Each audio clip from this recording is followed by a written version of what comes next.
to this week's reading, and today I will be reviewing Geek by Christina, Dunbar, Hester. Well, firstly I have to say that I really like the reading. It's very accessible, not too long, and gives really good information about who actually is a geek and who can be called a geek.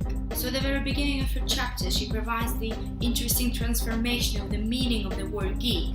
So she says that in 1919, geek meant carnival performer, and then in 1935, it meant a degenerate who bites off the heads of chickens in a gory cannibal show. And finally, in 1980s, Oxford English Dictionary provided a definition of the word geek, saying that geek is a person who is extremely devoted to and knowledgeable about computers or related technology, and notes that in this sense, especially when as a self-designation, not necessarily depreciated. And today definitely the word geek doesn't mean anything offensive.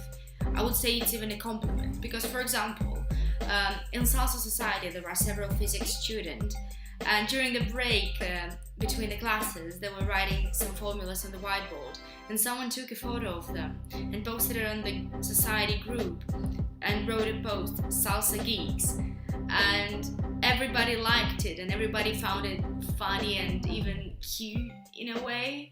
So nobody found it offensive or, hold on, a degenerate who bites off the heads of chicken in a gory cannibal show. No, today definitely doesn't mean that. She describes this shift from negative to very positive, meaning saying that geeks have been caught up in the shift, moving from a position of weakness and marginality to a position of greater relevance and influence. She also knows that this shift from negative to positive meaning of the word geek is very much related to the development of the computers and technologies. So basically she says that computers have made a leap in the popular imagination from symbols of dehumanizing bureaucracy to intimate machines for self-expression and liberation.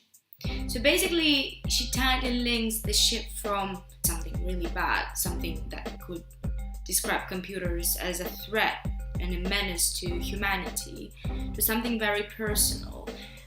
And that's why the meaning of the word geek transfer that much. Another really interesting point that she makes in this chapter is that the word geek is apparently gendered, and as she says, people like Bill Gates, Mark Zuckerberg, Steve Jobs, they're wizards of technologies, and this wizardry is also gendered, of course, and technical masculinity precedes computing. She continues this idea by saying that the technology was used to reinterpret masculinity itself.